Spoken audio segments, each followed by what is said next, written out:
Right. Like what YouTube, you see what YouTube did to Crowder when Steven Crowder went to this, they went to LBGTQ event in Austin, and he had a dude show up saying that he identifies as a robot, and he says all this really rude shit.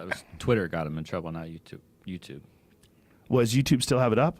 I thought they put it up there. I thought it was demonetized. Twitter banned him. Yeah, but I thought YouTube banned him as well. Facebook banned him? No. Someone else did too. YouTube did it. I didn't know YouTube. Someone else did too. It might be YouTube. Check. Either way. People are trying to control what people do and don't say. And I think when you do that, you run into real problems. Like, who the fuck are you? Who are you? Who are you to decide? You know? And even Noam Chomsky said something about Sam Harris and Jordan Peterson, that free speech does not apply to hate speech. Like, what? Like, yes, it does. Yes, it does. That's crazy. That someone who's really smart can say it doesn't. Yeah. Okay, so it's available on YouTube. So he put some post saying that he was blocked from something. Doesn't matter. The point is, one thing that's been shown is that they're trying to silence more, they're trying to stop the spread of conservative ideology and spread liberal ideology. Like, they're actively trying to do that. I feel like there's a real worry that when you have a platform, whether it's YouTube or something like that, that you could get infected by, like, say, shit posters. If shit posters they're more prolific, right? They're like, if you just look at the comments on YouTube, like in a lot of like really popular things, the comments are horrific, like way disproportionate to how they would be in the real world. Like the comments and the anger that you find in a lot of YouTube videos, especially if you look at like the comments of podcasts. Holy shit, dude. People are opinionated, right? They got some crazy, wild fucking opinion. Now, if you were YouTube, you'd be like, we have to figure out a way to stop people from saying faggot, or we have to figure out a way to stop people from doing this, or stop people from being homophobic. We have to figure out a way to stop people from supporting Trump. We have to figure out a way to stop people from talking about the wall. We have to figure out a way, and as soon as you start doing that kind of stuff, you run into a real slippery well. You're deciding what people should and shouldn't be able to say, even if it's legal. That gets real weird, because then you don't have a free speech platform. You have a left-wing platform. Like your platform is now left-wing. And I'm not saying you're wrong, but I'm saying it strengthens the position of the people that you oppose, because they are being suppressed. Like, you can see they're being suppressed, even if they're wrong. You put a guy in jail because his dog says, listen to Pop when he says Sieg Heil. Like, boy, you just looked real fucking stupid to most people, and now the fight is on. And now it's going to be this swarm of controversy where people are freaking. I just found out about it yesterday. I just found out about it last night, I think. It might have been this morning when I woke up. YouTube has reported. Oh, did you hear about this? Your kids, what? This famous conspiracy theorist, his videos have been coming up in the YouTube Kids app, teaching like flat Earth type shit, and like we didn't go to the planet or moon. Good stuff. Yeah, what a good move. YouTube's getting in a lot of. There's no way they can. There's too much. Here's the thing about YouTube. No, this is in defense of them, because I talked to. I had dinner with some bigwigs at YouTube, and there was some of the stuff they said was very annoying and not real, calling things hate speech that just weren't. Like talking about someone who got a community guideline strike because they put a conversation up in their playlist between Sam Harris and Douglas Murray.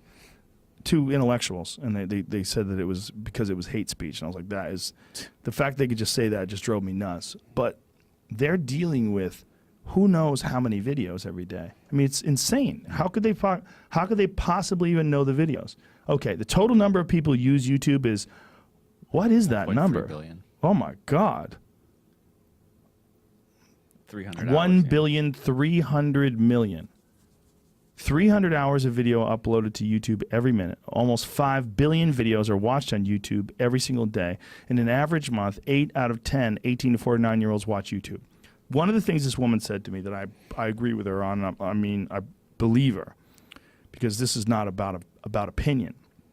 is about the way YouTube works. She said right now we have very crude tools to find offensive speech, hate speech. They're very crude tools. Sometimes they miss the mark. And sometimes when you're dealing with like subtlety, like humor, like I could say, hey, you fuck. And, you know, people go, oh, he was angry. Like, obviously not. You hear the tone, you know, like someone saying that, they're saying it to friends and they're joking around, they're being silly, and everybody's laughing. YouTube misses that. They don't know what's humor and what's not. So are you saying that you can never make a joke about, you know, a guy's dick? Or you can never make a joke about a girl's vagina? Or you never make a joke about heterosexual sex? Can you? No, you can do that. Okay. Can I make a joke about gay sex? No, you can't. Oh, I see, because I'm not gay. Okay. Can I make a joke about white people? Yes. Can you make a joke about black people? No. Okay. What are we doing here? What are we doing? You're deciding what people can and can't say, and then they're also demonetizing things. And we've had some demonetized ones that were just like, okay, there's got to be some sort of an algorithm going on here where there's a word we say, and that word triggers some sort of a response, and then they say that it's up for, we have it up for manual review sometimes. But like our Douglas Murray one where we talked about YouTube demonetizing videos, that one got demonetized. Jesus.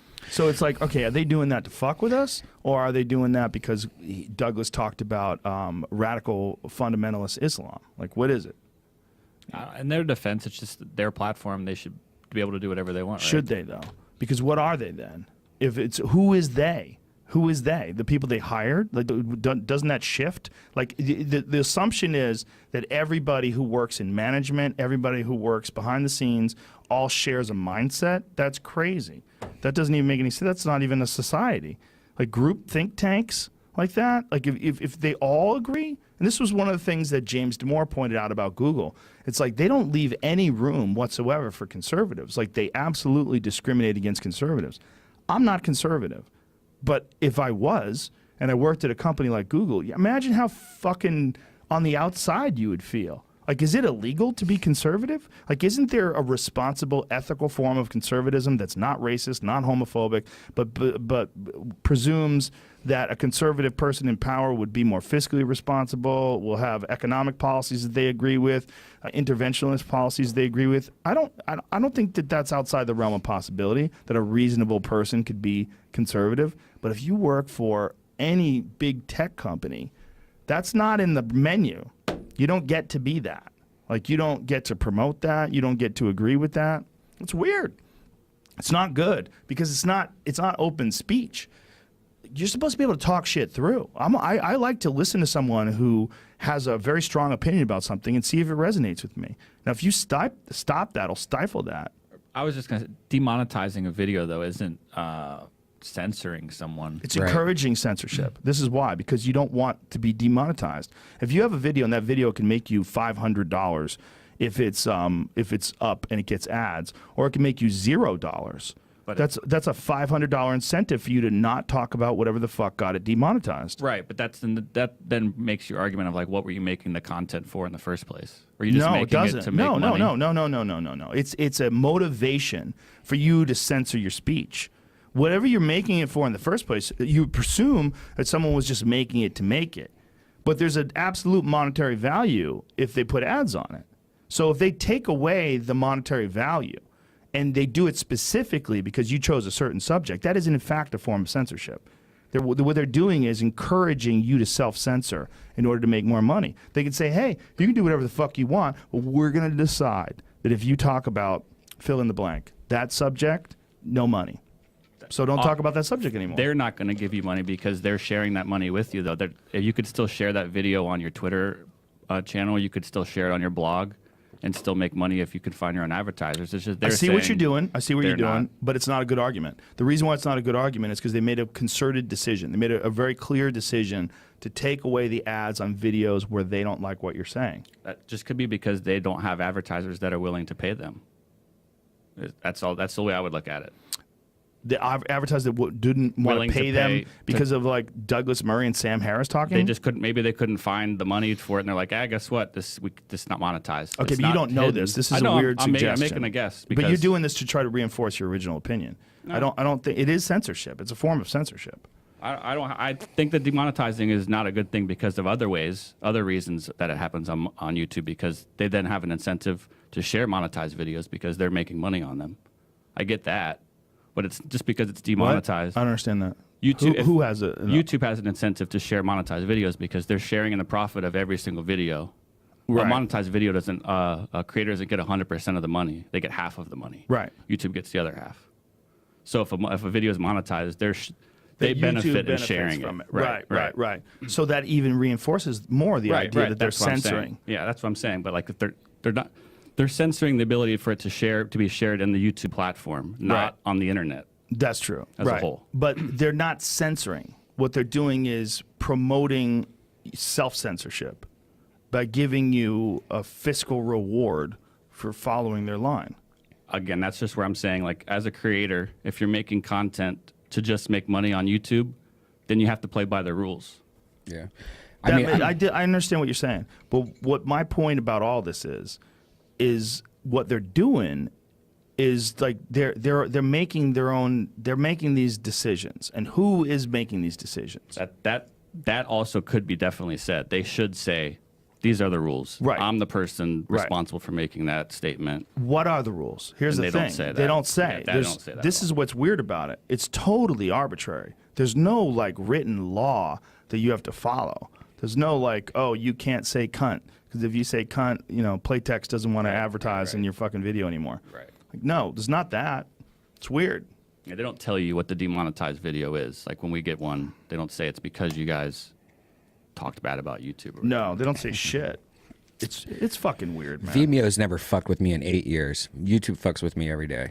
Right, but the thing about Vimeo is the difference in the numbers is so radical. Like if we have a video that gets 1 million hits on YouTube, it'll get 20,000 on Vimeo. But like I've been using Vimeo Live lately, and if you have YouTube Live and you look at the chat room in YouTube, 90% just negative, angry horseshit.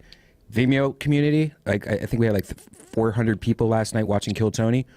Everyone was positive, just nice, happy, no negative trolling. It was just like a different. It's not popular yet. Yeah, but it was a different environment. It's like a small town. It was like, and that's what I don't get. Like YouTube, they don't have things like IP bans there. Like if you get banned on YouTube, you just get a new Gmail address, and now you have a new fucking thing. Where like other places like Vimeo and stuff like that, you get banned, you're pretty much banned, That's how it should be, right? Right. It's like YouTube's own damn fault. But who should be deciding if you get banned? It's going to be an IP ban that like, someone was at your house and now you're banned from using YouTube because someone was over or a neighbor is using your Wi-Fi and they fucked you. It's also your responsibility to know that, I guess. What if you're at an Airbnb? I mean, that's like looking at kiddie porn. Like go to your friend's house and look at kiddie porn, you would get arrested, because it's your IP address.